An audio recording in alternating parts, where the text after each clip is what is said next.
Buenas tardes a todos. Bueno, primeramente queremos agradecer y felicitar a los estudiantes por el excelente panel que llevaron a cabo. Ahora, en esta oportunidad, vamos a comenzar con otro panel muy importante. Para nosotros es una conferencia magistral de las más relevantes que se titula Tecnología y Geopolítica, Fake News, Big Data y Tecnopolítica. Bueno, obviamente este es un panel absolutamente desafiante. Sabemos que son temas nuevos que aparecen en la agenda de la política internacional y que son temas que recién ahora comienzan a teorizarse. ¿No es así, Mariano? Sí, totalmente. Y cada vez esta agenda de innovación y tecnología es más actual para la función pública, para la función de gobierno y también para las campañas políticas, ¿no? Que este año tenemos una campaña fundamental que seguramente algo vamos a tocar sobre ese tema en los Estados Unidos y tenemos la suerte de tener 3 expositores y un moderador. Cecilia Nicolini es una de las expositoras, una gran amiga de la casa, con muchísimos años de relación con el CERI. Ella es politóloga, experta en temas de gobernanza e innovación pública y tecnología. Es asesora del presidente de la Nación, es investigadora del MIT y fellow en Harvard. La verdad que es un honor hoy que estés presente, Cecilia. Muchísimas gracias por hacerte el tiempo y estar acá.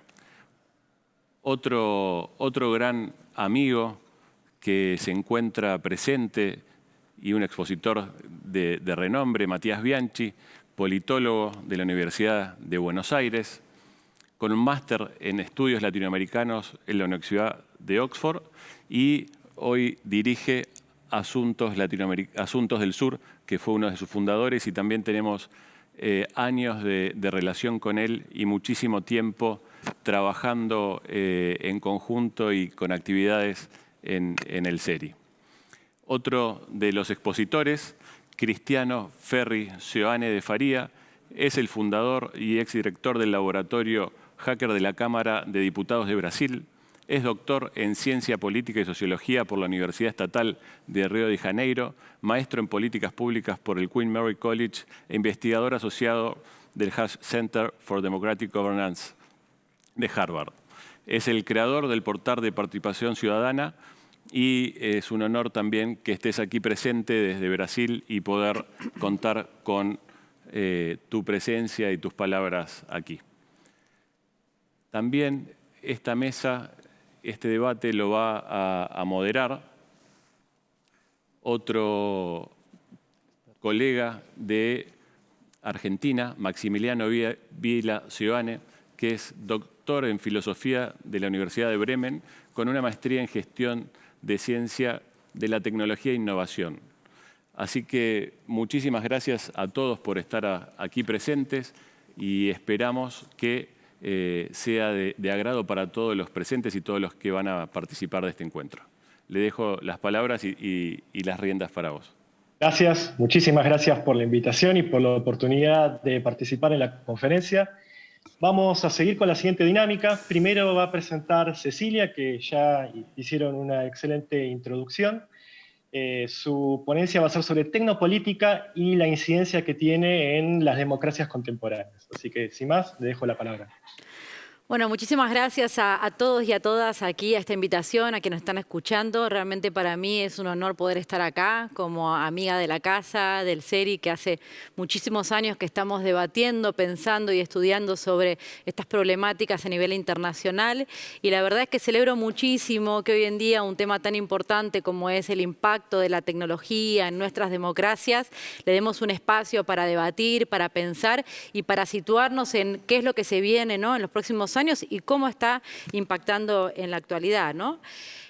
Hace unos meses el Instituto de Investigación PEO, el PEO Institute, publicaba un estudio donde decía que las tecnologías digitales iban a tener un gran impacto en los próximos años, sobre todo desde el año 2020 hasta el 2030. Y lo mencionaban sobre todo porque destacaban 3 elementos que me parece importante traer a esta discusión. En principio, por la capacidad que tienen algunas tecnologías para distorsionar la realidad. En segundo lugar, también como consecuencia un declive del periodismo también para poder hacer frente a esa realidad. Y en tercer lugar, el impacto del capitalismo de vigilancia, o dicho de otra manera, la mercantilización con nuestros datos personales, ¿no? Hay otro sector más optimista, dentro de los cuales a veces yo intento situarme, ¿no?, de cómo la tecnología, o por lo menos pensar que estamos a tiempo todavía de salvar ese impacto tan negativo que vemos, y qué debemos hacer para poder adelantarnos a esa situación. Y me parece que lo importante también es repasar qué pasó en los últimos 10 años, porque si bien nos acordamos, hace unos 10 años estamos utilizando las tecnologías digitales para salvar democracias, para derrocar tiranos, para exigir más transparencia. Entonces vemos cómo en los últimos años, de alguna manera, las tecnologías pasaron a ser herramientas para salvar la democracia a realmente armas para atacarla, ¿no? Y en ese sentido creo que es importante ponernos a pensar y analizar y hacer un diagnóstico de cómo estamos ahora, hacia dónde vamos y qué podemos hacer, ¿no? Porque en el medio de los escándalos hace unos años de Cambridge Analytica y el impacto en las elecciones, los ejércitos de trolls, toda la cuestión también de la fake news que vamos a abordar, realmente el escenario es bastante preocupante. Yo recuerdo hace unos años, cuando estaba investigando en el MIT, también publicaba la revista MIT Technology Review en español. En el año 2013 publicábamos una portada donde estaba la foto de Bono que decía que el Big Data iba a salvar la política, que con el Big Data íbamos a estar a salvo y iba a ser una herramienta realmente para brindar transparencia, para mejorar nuestras democracias. Y luego, unos años más tarde, en el 2018, publicábamos una portada donde decía las nuevas tecnologías están atacando y destrozando nuestras democracias, ¿no? Entonces, en tan pocos años, ¿qué es lo que pasó? Hay una socióloga que tiene una frase muy interesante que se llama Zeynep Tufekci, que dice que el poder aprende rápido y las herramientas poderosas suelen caer en sus manos, ¿no?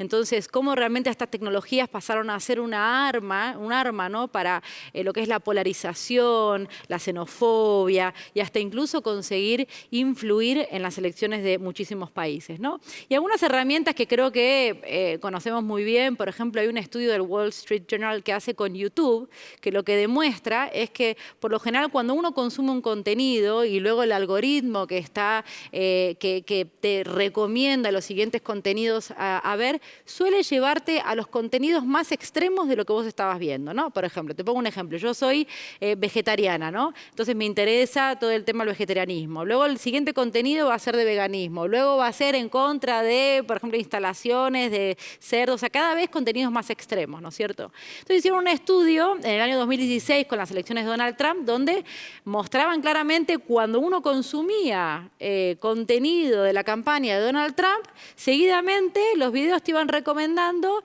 versiones muy extremas de la derecha, ¿no?, la conocida alt-right, con contenidos racistas, xenófobos, misóginos, realmente cada vez más extremos, ¿no? Como una herramienta de polarización. Twitter también lo conocemos muy bien, ¿no? Y hay muchísimos estudios sobre cómo se polarizan los contenidos y las discusiones en las redes, ¿no? Por ejemplo, también hay una imagen que me gusta mucho donde indica la cantidad de interacciones que tienen los usuarios en Twitter dependiendo de su posición ideológica, ¿no? Entonces uno ve en los extremos que las posiciones más ideológicas, tanto a la derecha como a la izquierda, tienen hasta 700 interacciones diarias, ¿no?, de contenido. Mientras que las posiciones más al centro tienen muy pocos contenidos o interacciones. Entonces, lo que eso nos quiere decir es que mientras los extremos están gritando, ¿no?, nos están llenando de ideas y con estos discursos del odio, el centro, los más moderados, están susurrando, ¿no?, y no se escuchan, ¿no? Entonces, son, creo que, temas interesantes a destacar. Otra de las herramientas que me parece que, bueno, aquí tengo a mi amigo y colega Cristiano Ferri, que lo conoce muy bien, es cómo se utiliza WhatsApp, por ejemplo, en las campañas.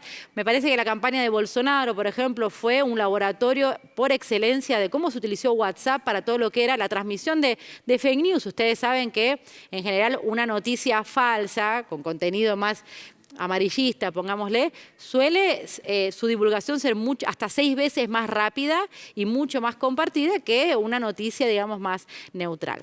Y la característica de Brasil, además, que es el segundo país en el mundo en cantidad de usuarios de WhatsApp, después de Filipinas. Estudios demuestran además que casi el 66% de la población utiliza WhatsApp, que de lo que lo hacen, 90% comparte hasta más de 30 noticias por WhatsApp por día. Y además sabemos que WhatsApp suele ser una red donde uno tiene sus contactos, entonces suele tener mucha más confianza en los contenidos que le llega por WhatsApp, ¿no es cierto? Porque vienen de redes de amigos, de colegas, de compañeros de trabajo y demás, ¿no? Entonces crea también un nivel de confianza y de credibilidad de esas noticias que hizo claramente una herramienta poderosísima para Bolsonaro en todo lo que fue la campaña de acoso constante contra, en ese momento, el candidato Haddad, ¿no? Con contenidos que llegan al extremo de la pedofilia, el acoso, cosas realmente bastante terribles, ¿no? También vemos, no me voy a detener en todos los ejemplos, para poder dar paso a la conversación, pero cómo también todas estas cadenas de WhatsApp influyeron en lo que fue los resultados de los comicios en Bolivia, ¿no es cierto? Creyendo en que había habido, ¿no? Con el informe de la OEA, enseguida salió toda esta información, todo lo que tiene que ver el impacto del lawfare también y cómo estas tecnologías también de alguna manera impactan o ayudan a que todas estas noticias lleguen a más lugares y más rápido. Y obviamente, bueno, el último, ¿no? Documental, seguramente lo habrán visto, es el impacto de las redes sociales en nuestra vida cotidiana. Me parece que son temas que son importantes de dialogar. ¿Dónde estamos ahora? O sea, ¿qué es lo que realmente ahora están siendo herramientas muy utilizadas, sobre todo en las campañas? Bueno, por un lado, como bien lo saben, las llamadas, además de las fake news que todos conocemos, tenemos también las deepfakes, ¿no? Es la capacidad de utilizar algoritmos o, digamos, software con inteligencia artificial para poder hacer que una persona haga o diga lo que yo quiera, ¿no? Y en muchos casos eso sucedió, por ejemplo, se vieron videos bastante impresionantes de Obama en donde se le ponía un discurso, con solamente 14 horas de grabación fueron capaces de hacer que Obama dijera una cosa que no estaba diciendo. Hay un video también muy reconocido de Mark Zuckerberg, ¿no? Acusándose a él mismo de estar influyendo en las elecciones con plataformas tan poderosas como Facebook. En fin, ¿no? Son herramientas que son cada vez más fáciles de utilizar, ¿no? de manera casera, además, en nuestras casas con nuestros teléfonos celulares, que es la gran preocupación, ¿no? Otros temas también, recién hablamos de la inteligencia artificial, la cuestión de los sesgos, ¿no? que trae la inteligencia artificial, que eso tiene que ver no solamente con la campaña, sino también cómo la utilizamos desde los gobiernos o instituciones públicas para poder tomar decisiones. Por ejemplo, una situación muy controvertida en la justicia americana, en donde en una corte estaban utilizando un programa para poder identificar posibles personas que eran más proclives a reincidir, ¿no? Para dictar una sentencia. Y luego se demostró que ese algoritmo estaba más predispuesto por prejuicios o sesgos de quienes diseñaron ese algoritmo a que las personas negras realmente tenían más chances de reincidir, entonces ya las penalizaban, ¿no? Más allá de cuál fuera su condena, ¿no? Luego, bueno, no voy a hablar del voto electrónico, me parece también que nos queda mucho tiempo para pensar que el voto electrónico, que la tecnología nos va a permitir que sea transparente, que sea posible no pensar que pueda ser intervenido. Pero también me parece que los otros tres temas que tenemos que discutir, traer sobre la mesa, investigar y debatir son la capacidad que tienen los bots, ahora denominados ejércitos de bots, para influir también en redes sociales y cada vez más con este desarrollo de inteligencia artificial poder argumentar y poder tener conversaciones con usuarios reales e influir en sus decisiones. Todo lo que es la microsegmentación utilizando datos de las redes sociales, como ya vimos que fue fundamentalmente el escándalo de Cambridge Analytica, y las cuestiones de reconocimiento facial, que creo que también es un debate que nos tenemos que dar, que actualmente se está utilizando muchísimo en ciudades y en lugares y que no estamos dando ese debate. Para terminar, me parece que yo siempre intento dar la parte positiva, que no todo es negativo. Las tecnologías son neutras per se, es decir, no son ni buenas ni malas. Dependiendo del uso que hagamos de las tecnologías, que vamos a poder darle un impacto positivo o negativo. Me parece que hay un campo y una posibilidad de que puedan ser defensoras o herramientas realmente para ayudarnos a mejorar nuestras democracias. Hay un montón de ejemplos muy interesantes de transparencia, de participación ciudadana, de discusiones en línea, por ejemplo, en Taiwán con la plataforma Polis, en donde se hizo un diseño para que realmente la participación ciudadana masiva a través de redes pudiera darse debatiendo temas complejos sin generar la polarización, la radicalización y los discursos de odio que solemos ver en las redes sociales. Entonces me parece que hay campos, digamos, para utilizar la inteligencia la tecnología con un impacto positivo. Ahora, para terminar, depende de esas democracias resistentes que necesitamos, hablando un poco ahora en léxico de pandemia que estamos, ¿no? O sea, cómo vacunamos, cómo generamos antídotos para que las democracias realmente puedan ser cada vez más vibrantes y que la tecnología nos ayude. Me parece que hay tres cuestiones elementales que tenemos que tener en cuenta. Uno, empezar a hablar de ética, empezar a hablar también de cómo vamos a diseñar esas tecnologías, de cuál va a ser la visión, de cuál es detrás de esas decisiones, ¿no?, que van a impactar en las políticas públicas a través de la tecnología, cuál es la visión, ¿no?, cuáles son los valores que queremos impulsar detrás. En segundo lugar, hablar de regulación. Muchas veces, aunque algunos países no sean los mayores diseñadores de tecnología, sí que tienen un impacto y que realmente actúan sobre sus mercados, sus sociedades, sus democracias. Entonces, sí que tenemos que darnos un debate en términos de regulación de muchas de las cosas que mencionamos y otras que, bueno, son de mucha discusión, como temas de plataformas, apps, etc. Y en tercer lugar, la herramienta que creo una de las más fundamentales es educación. No solamente educación formal para las próximas generaciones o estos debates que hacemos, sino también a nivel político, a nivel de nuestros legisladores, a nivel de nuestra clase política, empresarial y demás, una educación realmente que pueda estar a la altura de poder por lo menos conocer cuál es el impacto, conocer cuáles son las implicancias para que a partir de ahí podamos decidir cómo las tecnologías las tenemos que diseñar para que tengan el mejor impacto para la sociedad, ¿no? Porque, bueno, como siempre me gusta decir, yo creo que es muy difícil que podamos predecir el futuro, pero me parece que sin duda podemos diseñarlo mejor. Muchas gracias. Muchísimas gracias, Cecilia. Excelente síntesis de temas de suma importancia y de actualidad. Y se me ocurrieron miles de preguntas que después te las voy a hacer cuando llegue el momento para ello. Ahora le quiero dar la palabra a Matías Bianchi, que va a hablar sobre el uso de tecnologías en las políticas sociales. Bueno, muy buenas tardes, muchísimas gracias por la invitación al CERI. Estoy de acuerdo, somos amigos. No podemos decir hace cuánto porque delata nuestra edad y tenemos que protegernos en ese sentido. Así que, pero la verdad, muchísimas gracias a los marianos por la convocatoria. Y bueno, y aquí feliz de compartir este espacio con dos panelistas amigos, Cristiano, Cecilia, que es un placer este intercambio de ideas. De alguna manera, yo quería tratar de complementar y quizás contextualizar el brillante panorama que Cecilia nos dio para pensar cuáles son los desafíos de esta transformación en la era digital que estamos experimentando. Sobre todo en este contexto de COVID, cuando vemos lo que nos pasó en el COVID, gran parte de las sociedades se dieron el impacto, cómo pudieron dar respuesta, fue las capacidades, su resiliencia digital, por parte del Estado y por parte de las sociedades, de cuáles eran sus capacidades para generar viable el distanciamiento social, poder tracear contagios, para poder seguir trabajando, para poder seguir estudiando, para poder seguir produciendo, para poder seguir pagando, para poder seguir produciendo bienes públicos. Y bueno, y en esto, en América Latina, como bien sabemos, siempre caemos en el medio. Somos una región de desarrollo digital relativo, con una gran heterogeneidad que nos atraviesa como somos como sociedad.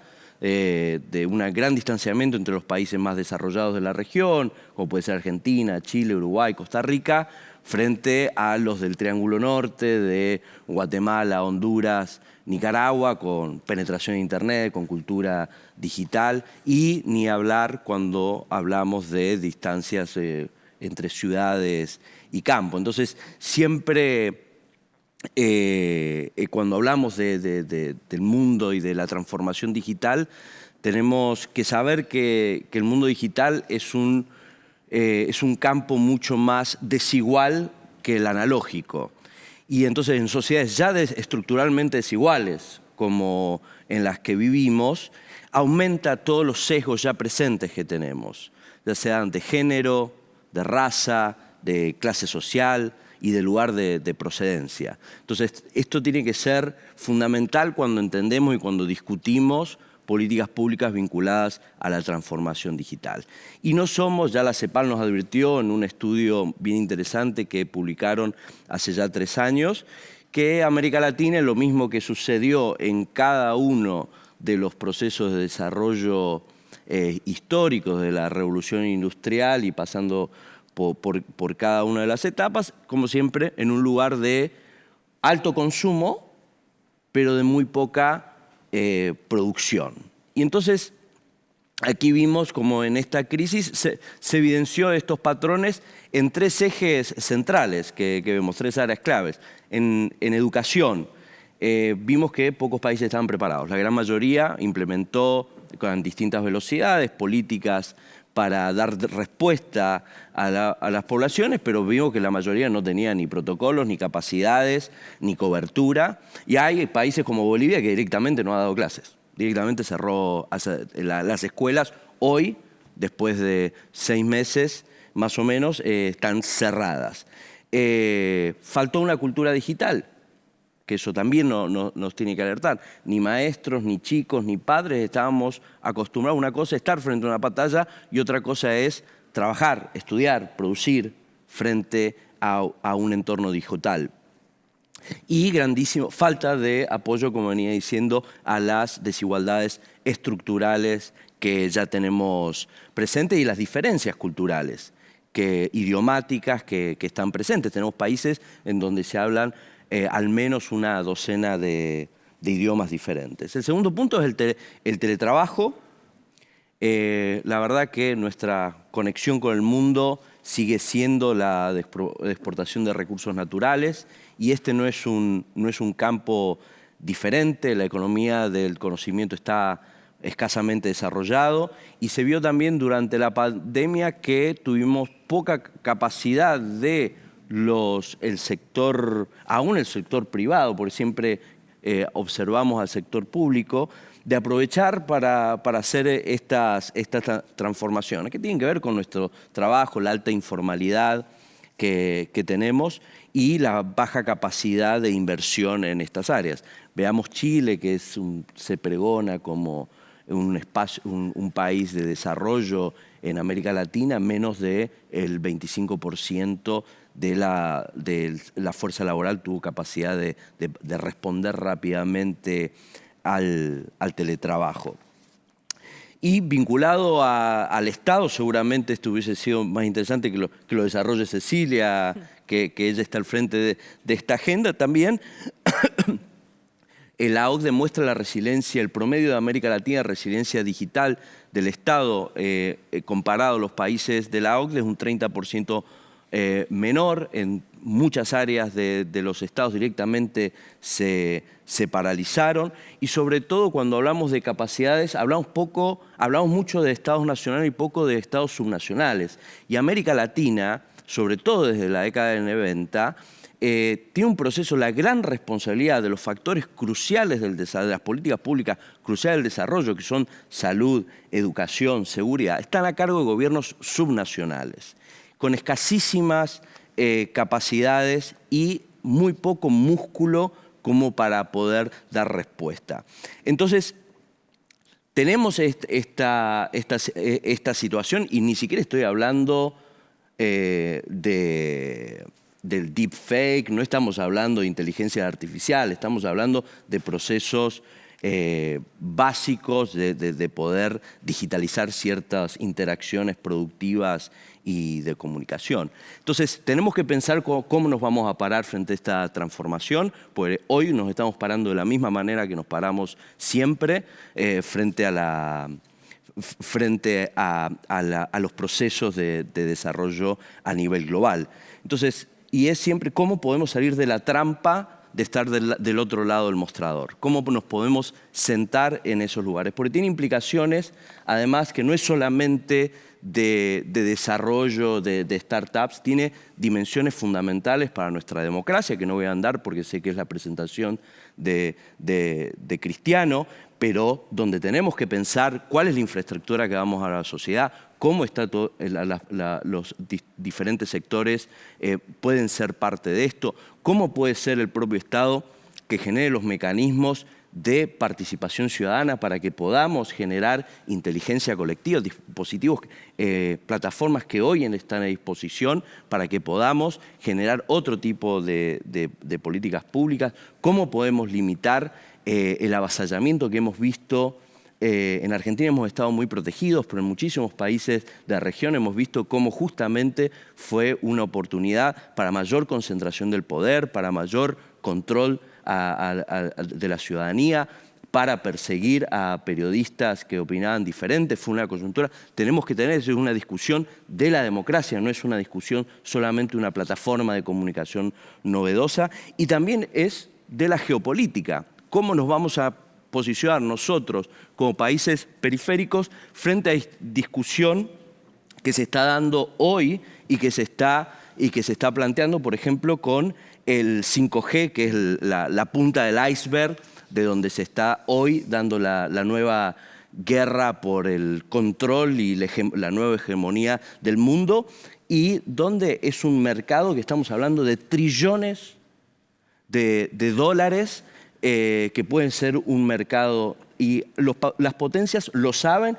y están discutiéndolo y están actuando en consecuencia. Entonces, cómo nosotros nos paremos frente a esto, como países individuales y como región, va a tener un impacto fundamental en cómo nos posicionamos frente a este nuevo modelo de desarrollo. Entonces, ¿qué políticas de innovación vamos a tener?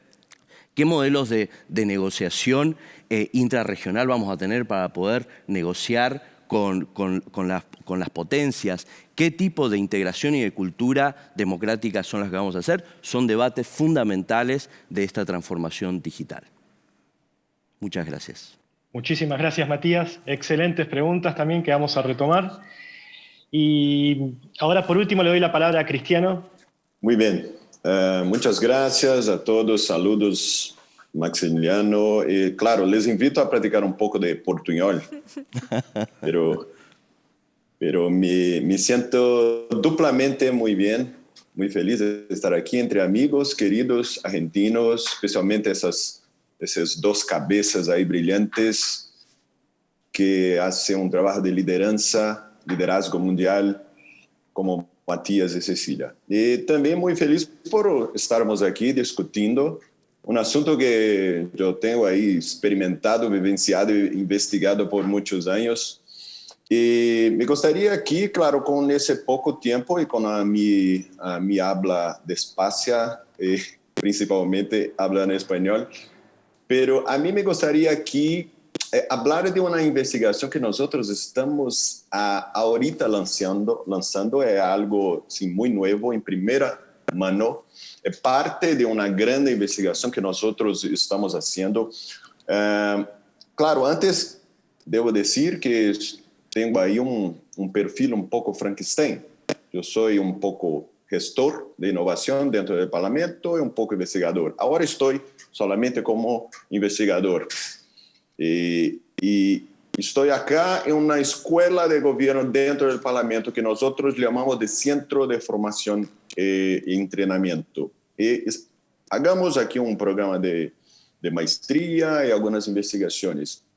Lo que hicimos en estos últimos meses fue poner ahí personas, equipos que trabajan con los diputados, la Cámara de Diputados, que nosotros tenemos 513, entonces pusimos 153 representantes de oficinas de diputados para hacer una investigación sobre cómo los diputados están haciendo su comunicación digital, una vez como parlamentarios, no en el periodo electoral, lo que están haciendo, lo que están manejando, cómo están manejando las medias sociales.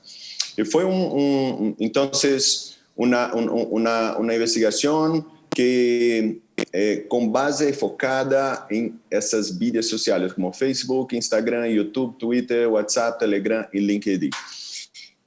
Y nosotros descubrimos algunas cosas muy interesantes que a mí me gustaría aquí de compartir con ustedes como parte de ese proceso de discusión para después hacermos ahí algunas reflexiones. Primeramente, que hay que 65% de esta muestra significativa de los diputados utiliza una estrategia multired de comunicación digital, con diferentes combos, diferentes kits, como por ejemplo YouTube, con WhatsApp, Facebook, con Instagram, siempre WhatsApp muy importante, como Cecilia ha marcado aquí en Brasil, seguramente muy importante.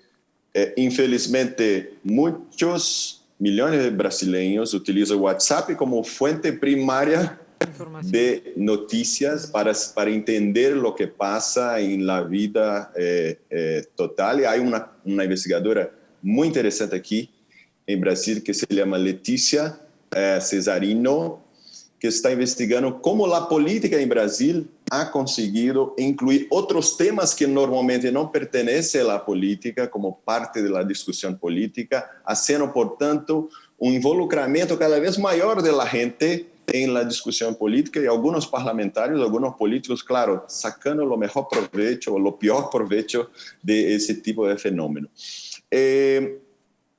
Un otro punto muy importante que el principal foco de esa investigación es que hay una actuación, un foco muy grande en la divulgación de la actuación individual de los parlamentarios. Entonces, menos foco en partido, en su actuación como miembro de un partido, menos foco en su actuación mismo como parlamentario, sí, claro, divulgación de lo que hace como parlamentario, pero eso es secundario. Lo primario, el que principal, es su participación como opinión sobre temas de políticas, claro, con temas de ideología, con temas morales, con los temas de la vida cotidiana y con los temas de la agenda local, en detrimento de la agenda federal, que claro, como nosotros sabemos, diputados federales están allí para discutir la política federal, pero ellos les gastan mucho tiempo discutiendo en las redes sociales las cuestiones locales, las cuestiones de opinión, más do que su actuación de mandato.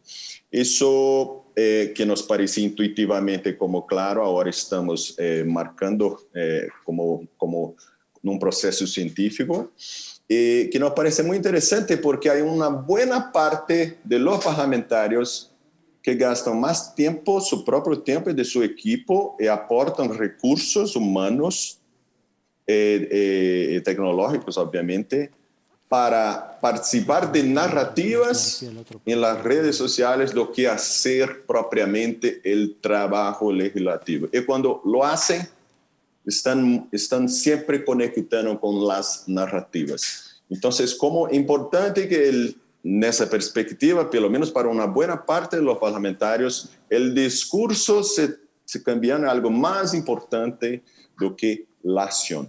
E com isso, claro, uma participação, por exemplo, em algumas comissões, em momentos em pleno, já pensando em la comunicação das redes sociais. Então, já pensando em falar, pensando em um meme que se hará a partir de sua colocação.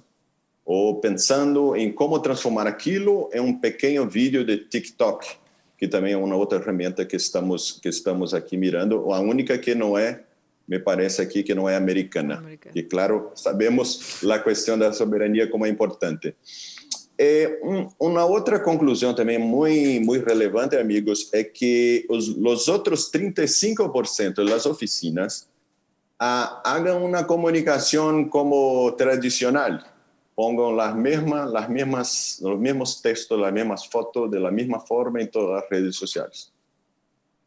Y claro, en la segunda parte de esta investigación vamos a intentar descubrir lo que pasa ahí. Aquí, por enquanto, es más una pesquisa cuantitativa, pero hay dos hipótesis, pelo menos, que nosotros precisamos entender por qué los 35% no están haciendo ese trabajo de multiredes o sacando el provecho que se puede hacer comunicacional en esas posibilidades en las redes sociales. Y claro, perdiendo participación en la narrativa política por no hacer eso. Primeramente, por falta de poner equipos, claro, por falta de una visión de comunicación de algunos parlamentarios y de crear un equipo especializado para eso. Segundo, y aquí un punto extremadamente importante para nuestra discusión. Algunos parlamentarios no hacen participación más polarizada, más polémica o basada en fake news o basada en opiniones más fuertes, porque son parlamentarios más moderados, son parlamentarios que participan da realpolitics, son deputados que trabajan duro para hacer articulación en los puntos de contacto en los diversos grupos. Nosotros en Brasil tenemos casi 30 partidos, pelo menos, si no estoy enganado, pelo menos 27, 28 con representantes parlamentarios en la Cámara. Por tanto, el costo de gobernabilidad es muy grande, el costo de consenso es muy grande. Hay entonces actores parlamentarios muy importantes, entonces que no participan de esa narrativa más polémica, polarizada y etc. Y sentimos, por tanto, en esa investigación una aflicción de esos parlamentarios y sus equipos, o que podrían hacer para tener evidencia en las redes, pero sin entrar en ese tobogán de los algoritmos que favorecen, de cierta forma, las opiniones más radicales. Entonces, pienso que ese es un punto muy importante. Entonces, para sintetizar y concluir, nosotros estamos viendo, por tanto, un mecanismo de creciente personalización política en la red. Entonces, más individuo político, menos partido, menos parlamento, menos institucionalidad, por tanto. Una actuación individual como una estrategia permanente de fortalecimiento de una marca política propia en detrimento del parlamento, del partido, que como en Brasil, como es en Brasil y en todo el mundo, los partidos de la política de manera general están con un nivel de confianza muy bajo. Aprovechando la mediación de los algoritmos, una mediación que es oscura, pero que algunos saben aprovechar muy bien. Un foco en debates polémicos y cuestiones locales, entonces un estado permanente de elección, como si ahora los parlamentarios necesitasen, pelo menos esos con un perfil más ácido, que necesita estar en un estado permanente de elección, que nosotros vemos también para algunos representantes del Poder Ejecutivo, como un tipo de política de se hacer en nuestro tiempo. Y aquí un fenómeno, por tanto, muy peligroso. Tal vez una creciente desinstitucionalización de la política, un desprendimiento, se puede hablar así, no sé si la palabra en español está correcta, desprendimiento de los parlamentarios del Parlamento. Como si los parlamentarios, hay como 10, 15 parlamentarios acá que poseen una audiencia en las medias sociales más grande que el Parlamento como institución. Entonces, tenemos aquí entonces algo muy interesante para reflexionar. Y por fin, la idea de la plataformización de la política, una idea que a mí gusta mucho, un pensador inglés, Martin Moore, con el libro Democracia Hackeada, que habla de unos peligros de la democracia de nuestro tiempo, es la plataformización de la política, la política que nosotros estamos haciendo. Y claro, los parlamentarios cuando están allí discutiendo políticas públicas con los ciudadanos brasileños, están depositando una serie de informaciones y datos muy sensibles y muy importantísimos sobre cómo piensan los ciudadanos, lo que quieren los ciudadanos, por ejemplo, brasileños, sobre la política de seguridad social, pero esos datos se quedan todos en el Vale de Silicio principalmente. y no dentro del Parlamento, y no para la sociedad brasileña, no para los parlamentarios como Parlamento. Entonces, me voy quedando por acá. Yo tengo un minuto más, Maximiliano, o ya estoy con el tiempo. Tengo un minuto más para hacer un último apuntamiento. Sí. Entonces, para también no acabar como Cecilia con una visión de un futuro distópico, que en la verdad nosotros estamos viviendo, pero acredito sí que en el futuro que hoy hay algo muy claro para mí, que todo se cambia muy rápido, incluso lo mal. Entonces, con eso tenemos la oportunidad de también procesar todo ese paquete de fake news, polarización, plataformización, desinstitucionalización, muy rápido para pensar cómo cambiarmos eso y cómo la innovación más positiva poderá venir en los próximos años. Acredito, como yo tengo trabajado há muchos años, en las herramientas y procesos institucionales, que las redes sociales, las plataformas son muy buenas, son muy ricas, pero para provocar, para pescar las personas, para llamar a las personas, para discutir dentro de reglas mucho más de acuerdo con las reglas del proceso legislativo ahí tradicional, con que todo que pueda hablar, lo mismo derecho, con una división, con más igualdad. Con eso tuvimos, por ese proyecto mencionado, el Democracia, que yo he ayudado a fundar y coordenado por muchos años, que tenemos a más de 11 años en la Cámara de Diputados. Algunos proyectos de ley funcionaron siendo con ese modelo colaborativo de participación, pero institucional, dentro del Parlamento, con toda la transparencia y los principios de integridad. Entonces, continúo acreditando que por ahí hay un camino seguro para abrirmos ese Parlamento, para aprovechar esa capacidad, esa energía comunicacional de los parlamentarios con los ciudadanos, pero de una manera hacer políticas con bases en evidencias y mantener los principios del discurso, de la democracia del discurso, que son fundamentales. Pero me quedo por aquí, disculpa ahí por pasar ahí un poquito del tiempo. Muchísimas gracias, Cristiano. Excelente narrativa de la investigación y de la situación en Brasil en cuanto al efecto de las plataformas y las redes sociales. La verdad, muchísimas gracias a los tres por sus presentaciones, han sido clarísimas y han tocado temas, han tocado el tema de la tecnopolítica, ¿no? Para utilizarlo como un concepto amplio que intenta justamente abarcar esta idea de que las tecnologías siempre algo tienen de político, ¿no? No es que son solamente neutras, sino que sus diseños, el contexto en las que se las usa, quién las diseña, ¿no? Para qué fines, impactan, ¿no? También en quién las recibe y cómo las usa. Porque, por ejemplo, todo este debate que han mencionado sobre las redes, no es lo mismo lo que está pasando acá que en otro tipo de países con otro tipo de sistemas políticos. Entonces ahí siempre hay una dimensión donde lo social entra y puede de alguna manera, con ciertos límites, ¿no? Darle forma a estas tecnologías de todo tipo, no solo las de comunicación, ¿no?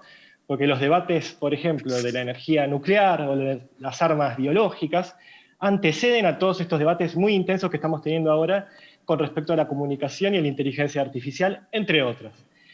Entonces, intentando de buscar puntos en común y tal vez aspectos que puedan ser de interés para la audiencia que nos está mirando, quiero preguntar algunas preguntas específicas a cada uno y después tal vez algunas cuestiones en común que la puedan responder, que tenga más interés o alguna idea al respecto, porque son todos temas contemporáneos y que no sabemos todavía cómo abordarlo.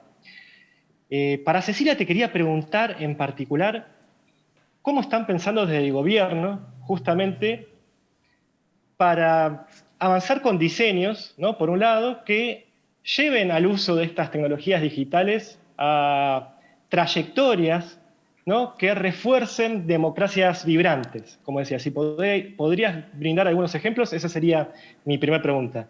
Después sigo con el resto de las preguntas, así después abrimos el debate. La segunda para Matías. Matías tocó un tema clave, que es que todas estas discusiones que están de moda, podríamos decir, en las principales revistas de investigación, ya sea académicas o de políticas públicas, mucho tienen que ver con el contexto del norte, ¿no? Y todo el debate geopolítico, podríamos decir, de contextos muy diferentes de los nuestros, ¿no? Entonces, ahí el tema que tocaste para mí es central, la cuestión de las desigualdades estructurales que persisten en la región. Cuando escuchamos hablar de las industrias 4.0 acá, siempre nos encontramos con la minería 4.0, el petróleo 4.0, la agricultura 4.0, que de nuevo son sectores que ya sabemos, sí, están a la vanguardia en la exportación de recursos naturales, pero ¿qué pasa con el resto? ¿Qué tipo de políticas pueden implementar los estados con distintas capacidades en la región para justamente asegurar, o no diría asegurar, pero tal vez intentar, ¿no?, de que esta transformación digital de la industria 4.0 o otros términos que quieran usar similares, tengan una mayor capilaridad y que tanto las capacidades como los potenciales nuevos trabajos que pueden haber beneficien a una mayoría y no a la minoría de siempre, dirían algunos críticos.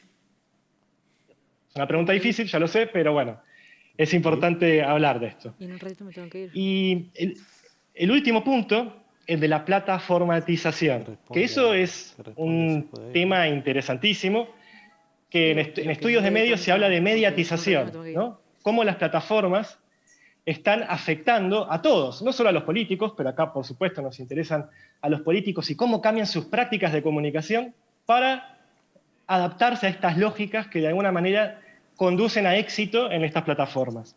Entonces ahí mi pregunta para Cristiano sería, ¿qué están pensando para intentar de revertir? O si están pensando, ¿qué estrategias se pueden hacer para revertir estos efectos problemáticos? Si hay alguna discusión, por ejemplo, con la soberanía de datos, ¿no?, que mencionaste, la cuestión de la dependencia de plataformas de Silicon Valley principalmente. Y después tengo dos preguntas generales, como para cerrar, para ver quién las quiere abordar. Una con la cuestión geopolítica, que surgió en la B, sí, surgió en casi todas. ¿Qué modelos de integración ven? O sea, ¿qué formas de alinearse en estas disputas, tanto en la infraestructura o en las plataformas, ven que sería sugerible? ¿Es sugerible una alineación o una cuestión de más mantener diálogos con distinto tipo de plataformas o desarrollos tecnológicos que puedan beneficiar procesos inclusivos de desarrollo y sostenibles, ¿no?, a nivel regional? Y el otro punto que quiero tocar, a ver si quieren comentar al respecto, es la cuestión de la fake news, ¿no?, que estaba en el panel, pero no surgió tanto en las presentaciones, salvo en la cuestión de los deepfakes. Ese es un tema que está tanto a nivel nacional, apareciendo en distintos países de la región, y creo que también de manera preocupante, con intervenciones de consultoras o de otros países, ¿no?, en el marco de estrategias de soft power, como le dicen algunos, narrativas estratégicas, le dicen otros, que intentan de manipular, ya sea decisiones o influenciar decisiones de política nacional o internacional. Entonces, ¿qué opinan al respecto? ¿Cómo la ven? ¿Y qué medidas o iniciativas se pueden tomar los estados o a nivel regional? Gracias.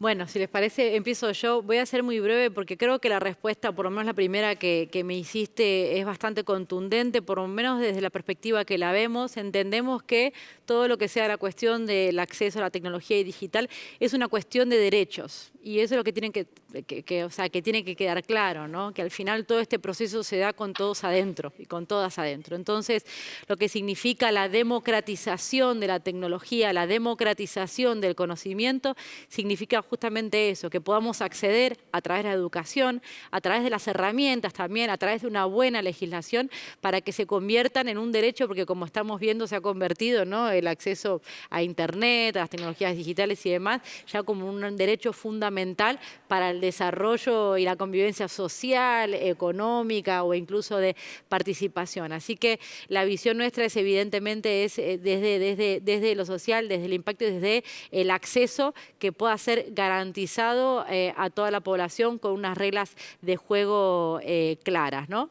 Y creo que, bueno, se está demostrando también con los pasos que estamos dando desde no solamente lo que es el desarrollo de la infraestructura, ¿no?, a nivel nacional para poder acceder, sino también todo lo que tenga que ver con el desarrollo de capacidades y habilidades para poder utilizarlas de una manera clara. Y luego, en relación a las preguntas generales, solamente responder muy brevemente a una, así no copio las respuestas, porque de deepfakes y demás yo ya hablé, pero la cuestión también que mencionabas de cuál es la posición que vamos a tener en esta cuestión también y de la región, me parece que en estos temas que además están en desarrollo, ¿no? O sea, la cuestión que muy bien mencionaba Matías del 5G es un tema que se ha convertido, ¿no?, en la nueva carrera por la hegemonía, quién controla las tecnología de nuevo. Vemos unos actores bastante claros, desde China a Estados Unidos, pero también Suecia y Finlandia. Me parece que en este sentido la clave es abrir diálogo con todos los países, con todas las tecnologías, investigar bien, asesorarse bien, entender y ver cuáles son las tecnologías que mejor se adapten a nuestra necesidad. También pensarlo en clave regional, porque en esto me parece que es importante pensar, o sea, cuál va a ser el desarrollo a nivel regional para poder tomar las mejores decisiones y siempre teniendo en cuenta algo que nosotros resaltamos y que me parece importante, es que es la cuestión de la soberanía. La soberanía para lo que es desarrollo de infraestructura, soberanía para las decisiones que tomemos y soberanía también en relación a los ciudadanos y ciudadanas en la cuestión de los datos, ¿no?, que es un tema también que al inicio mencionaba sobre el capitalismo de vigilancia o toda la cuestión del control, el acceso, relacionado con lo que bien mencionaba Cristiano de la plataformización también de todas estas cuestiones, que es un debate que tenemos que darnos sobre los datos, si son datos de acceso privado, si son públicos o si son datos como bienes comunes, que me parece que también es un tema que tenemos que darnos y que ahí está, me parece, la clave es que si somos capaces como región de darlos y poder dialogar sobre esto y tener una posición común y no tanto como países individuales, creo que nos va a ir siempre mucho mejor. Bueno, quería sumar un elemento que me parece importante, que tenemos que tener en cuenta, que es cómo plantearnos la gobernanza de esto. Creo que los países tienen que animarse a dar un salto hacia la creación de espacios de inteligencia colectiva, de creación de espacios genuinos de participación para poder definir cuáles son estas prioridades, cuáles son las necesidades y cuáles son las soluciones. Hoy no hay soluciones técnicas, no tenemos soluciones técnicas para los problemas. Nos ha mostrado, una de las grandes enseñanzas del COVID es que no teníamos respuesta. Entonces, que vengan técnicos o científicos a decirnos cómo son las cosas, la verdad que no es suficiente. Tenemos que trabajar, porque de eso depende de la calidad de respuesta que nosotros podamos dar en niveles específicos y concretos en cada una de las sociedades. Porque para poder dar cuenta de esas desigualdades tenemos que entender cuáles son esas prioridades, necesidades. Y las respuestas van a ir a nivel más abstracto por la misma dirección que hablaba Cecilia, de infraestructura, garantizar infraestructura en cada rincón de nuestros países, que sea el acceso a la tecnología y educación, en esto basado en derechos. Ya el gobierno de Argentina hizo un avance, un primer paso muy importante en esta dirección y en línea con lo que ya proponía Naciones Unidas. Regulaciones fuertes para que las tecnologías y soberanía, porque las tecnologías tienen que depender de nosotros para nuestros intereses, no pueden estar definido algo que va a depender del comportamiento de 2.000, 3.000 millones de personas del planeta, de 50 ingenieros que están en una misma oficina. No podemos permitirnos como sociedades que eso siga sucediendo. Crear incentivos económicos para que haya desarrollo de esas capacidades internas. Una muy fuerte inversión en conocimiento y en la conexión de ese conocimiento de nuestras universidades, que muchas veces no están conectadas al sector productivo, para que estén fuertemente conectadas, para que sea un servicio basado en conocimiento y no basado solamente en la producción de algún servicio. Y también una revolución cultural, de meter ciertos elementos que decimos, pero la verdad que no lo hacemos en nuestros sistemas culturales, que tenemos de jardín de infantes, empezar a meter capacidades de programación, de robótica, de juegos, de gamificación de los procesos educativos para generar una revolución cultural dentro de nuestras sociedades. Eso es inversión, es recursos y es tiempo.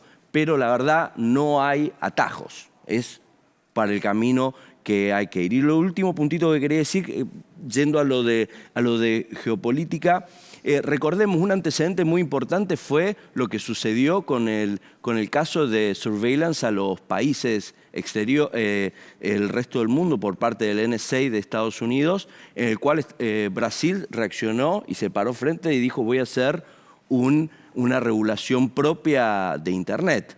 Tuvo un costo geopolítico muy fuerte y lo vimos desde el Economist, que pasaba de mostrar Brazil is taking off, a justo el año posterior mostraba el mismo Economist como Brasil se estrellaba. Hay una conexión muy fuerte cada vez que queremos dar algún paso sobre autonomía, y un alto funcionario del gobierno de Estados Unidos lo dijo esta propia semana: ojo en el tema del tipo de posiciones que tengan el 5G, estamos mirando.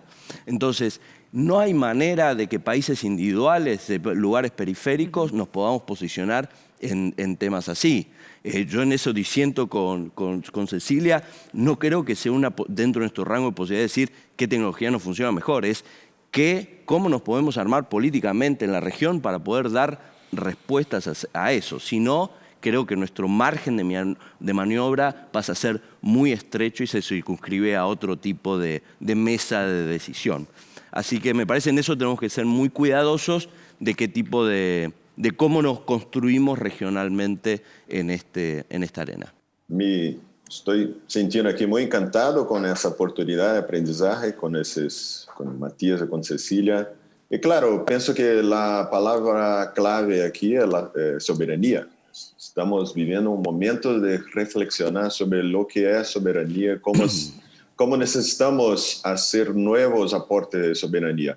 Y claro, la regulación, y ahora entrando en la pregunta que me fue encaminada, claro que tenemos que hacer regulación de las plataformas de redes sociales, pero soy muy escéptico cuanto a eso. Pienso que no conseguiremos. Es una actividad por demás compleja. Me parece que ni las propias empresas comprenden muy bien sus algoritmos. Entonces, y como hay todo ese desafío transnacional, pienso que es un camino muy difícil. Pero, por otro lado, pienso que es importante fortalecer dentro de nosotros, de nuestros países, procesos de fortalecimiento, primeramente, del manejo de datos sobre la ciudadanía. Entonces, para parlamentos, para gobierno, para justicia, nosotros tenemos que, claro, los ciudadanos pueden hacer las discusiones que quieran en cualquier plataforma, y cuanto más plataforma, más difusión, mejor, para no haber concentración de una fuerza de un país o de una empresa más que otra. Todo bien. Me parece que el mundo está yendo por ahí.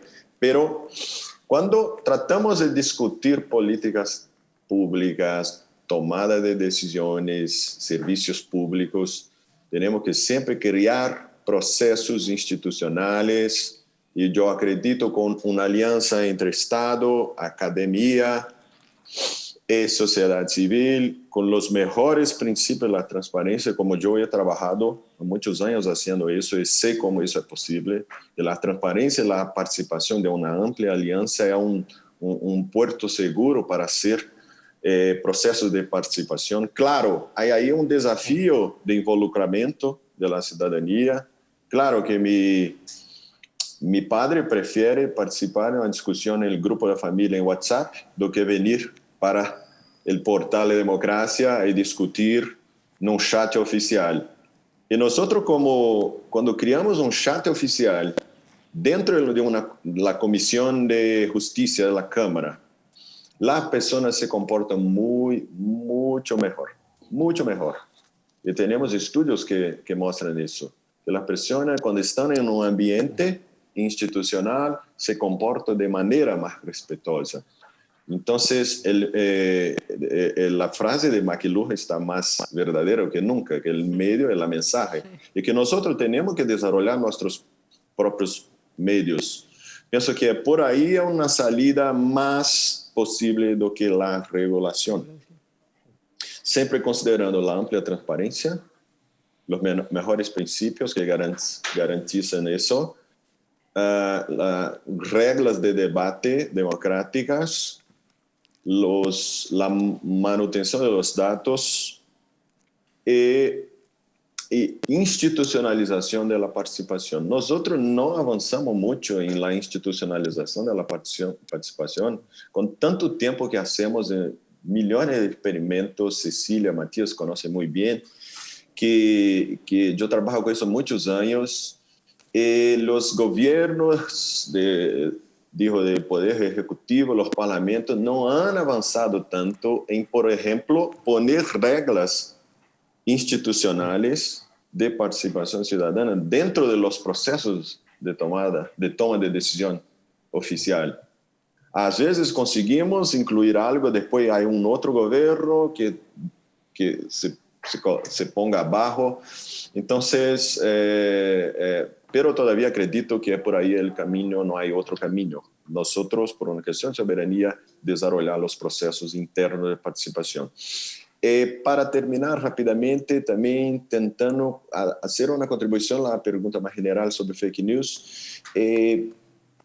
Acredito que nosotros, claro, con tanta tecnología, también estamos creando y viendo experimentos y proyectos muy interesantes para combater el fake news, el deep fake news. Entonces yo soy más optimista porque la historia humana, nosotros vemos que la ciencia ha ganado sobre las ideas, las ilusiones, los simulacros. Y ahora estamos viviendo una otra era de simulacros, de ilusiones, de locuras. Pero acredito que históricamente siempre ganamos, que ahora vamos a ganar también. Porque nosotros tenemos que vivir la vida real, la vida imaginaria, que no hay lastro en la realidad, no perdura por mucho tiempo. Entonces, esa es mi creencia, pelo menos.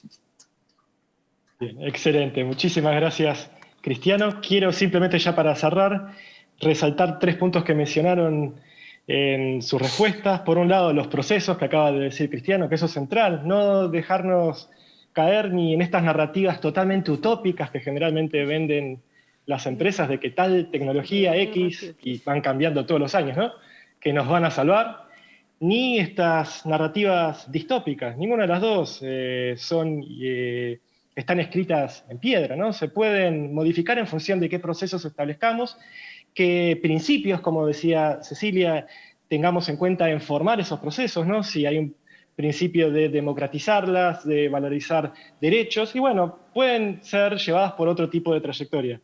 Y por último, tampoco caer en este control, como decía Matías, de los ingenieros, ¿no?, de una élite que define estas nuevas formas que pueden ser de control, pero si son puestas a control ciudadano, a control democrático, pueden ser llevadas por otro rumbo. Y bueno, con eso quiero cerrar. Les quiero agradecer a los 3 por esta excelente presentación. Y bueno, eso es todo de mi parte.